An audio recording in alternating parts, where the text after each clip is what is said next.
Assalamualaikum everyone. I hope you all will be absolutely fit and fine like always. So again I am here with my new lecture that is about the words that we usually misspelled. In this lecture I'll share about the words that we usually mispronounce और misspelled. हम आज कुछ इस तरह के words पढ़ने जा रहे हैं जिसे हम अक्सर पढ़ते भी गलत हैं और उनकी स्पेलिंग के अंदर भी अक्सर मिस्टेक कर देते हैं. तो इंशाल्लाह इस लेक्चर के बाद हम उनकी प्रोनाउंसिएशन भी सही कर लेंगे और उनको हम मिस स्पेल्ड भी नहीं करेंगे. सो लेट्स सी कि इस तरह के कौन से वर्ड्स हैं जो हमें लग तो रहा होता है कि हम बिल्कुल सही लिख रहे हैं लेकिन आमतौर पर अक्सर लोग इसे गलत लिख देते हैं. सो सबसे पहले जो वर्ड्स है डैट इज़ 12th. हम आम तौर पर 12th को कुछ इस तरीके से लिखते हैं और पढ़ते भी इसे 12th है. Even it's wrong spelling and wrong pronunciation. इसका जो सही तरीका है या सही स्पेलिंग है that is 12th. It's 12th. It's not 12th. It's 12th. ये 12 नहीं है बल्कि ये 12th है जिसके अंदर F भी आता है और F का साउंड भी प्रोड्यूस होता है बट यूजुअली हम इसे नहीं लिख रहे होते. अब जो सेकंड वर्ड है हमारे पास that is definitely. The word is definitely और हम इसे किस तरीके से प्रोनाउंस करते हैं या इसकी स्पेलिंग कैसे लिखते हैं. हम इसे लिखते हैं डेफिनेटली. ठीक है, ये कॉमनली इस तरीके से लिखा जाता है जबकि इसकी सही स्पेलिंग के अंदर क्या होता है इट्स DEFINITELY.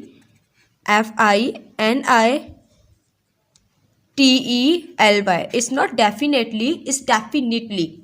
एंड में इसके आई आता है, ए नहीं आता. सो ये सेकंड वर्ड हमारे पास है जो हम अक्सर तौर पर गलत लिख रहे होते हैं. उसके बाद वर्ड है हमारे पास प्रोनाउंसिएशन जिससे आम तौर पर प्रोनाउंसिएशन पढ़ा जाता है और प्रोनाउंसिएशन जैसे ही इसकी स्पेलिंग लिखी जाती है. Even this word is not pronunciation, this word is pronunciation. It is pronunciation. So it's the right one. अब इसके बाद जो another word is maintenance. Maintenance में हम क्या करते हैं, पहले मेंटेन की स्पेलिंग पूरी कर कर आगे नैंस ऐसे मेंटेनेंस लिख देते हैं. Even it's a wrong spelling. The correct spelling of maintenance is maintenance. It's the correct one, it's a wrong one. उसके अलावा हमारे पास वर्ड है आर्ग्यूमेंट. आर्ग्यूमेंट में भी हम सेम करते हैं. हम पहले आर्ग्यू लिखकर आगे हम मेंट अटैच करके इसे आर्ग्यूमेंट समझते हैं और ये आर्ग्यूमेंट पढ़ा भी नहीं जाता. It's not argument, it's argument. और इसकी करेक्ट स्पेलिंग भी आर्ग्यूमेंट वाली है. ठीक है, आर्ग्यूमेंट इसे नहीं कहा जाता, इट्स आर्ग्यूमेंट. इसके अलावा वर्ड है हमारे पास ओकेजन जिसे हम आम तौर पर OCCASSION के तौर पर लिखते हैं. ठीक है, even it's wrong. Correct one जो ओकेजन की स्पेलिंग है that is OCCASION. It's not occasion, it's correct one spelling of occasion. इसके अलावा हमारे पास वर्ड है अलॉट. अलॉट को हम यूजुअली आमतौर पर अलॉट ऐसे लिख देते हैं. Even it's wrong one. A lot को करेक्ट आपने कैसे लिखना है, it's not a lot, it's a lot. Allot.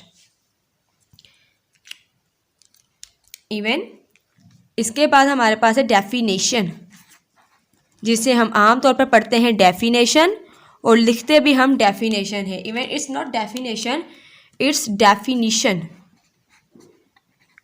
Definition. जैसे हमारे पास ये डेफिनेटली नहीं डेफिनेटली था ऐसे ही ये डेफिनेशन नहीं होता है, डेफिनिशन होता है. इसके बाद जो हमारे पास वर्ड है डैट इज़ कुलीग.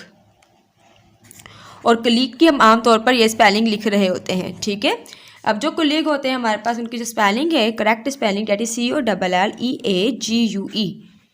कुलीग की सही स्पेलिंग ये है हमारे पास जबकि ये हम आमतौर पर लिख रहे होते हैं. एक और बहुत आम से वर्ड है जिसे हम गलत लिख रहे होते हैं डेट इज़ एडवाइज़. अब इसमें क्या होता है कि हम नसीहत करने को एडवाइस समझ रहे होते हैं. इसमें किस चीज़ का कॉन्सेप्ट आता है, इसमें कॉन्सेप्ट आता है वर्ब का और नाउन का. वर्ब का और नाउन का कॉन्सेप्ट कैसे, फॉर एग्जाम्पल ये वर्ड है एडवाइस और ये वर्ड है हमारे पास एडवाइस. इसकी प्रोनाउंसिएशन भी गौर करिएगा. एडवाइस ज का साउंड है, एडवाइस स का साउंड है एंड में. ठीक है, तो हमारे पास ये जो एडवाइस है ये हमारे पास एज अ वर्ब यूज़ होता है. तो जब आप इसे एज अ वर्ब यूज़ करेंगे तो आप इसकी ये स्पेलिंग लिखेंगे.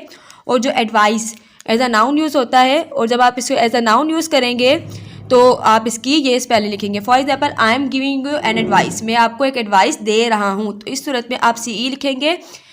अगर आप किसी को कहेंगे कि आई एम एडवाइजिंग यू, मैं आपको नसीहत कर रहा हूँ, तो आप उस सूरत में ये इसकी स्पेलिंग लिखेंगे, ठीक है। तो ऐसे एडवाइस वर्ड के बाद हमारे पास जो वर्ड है डेट इज़ कॉम्पिटिशन।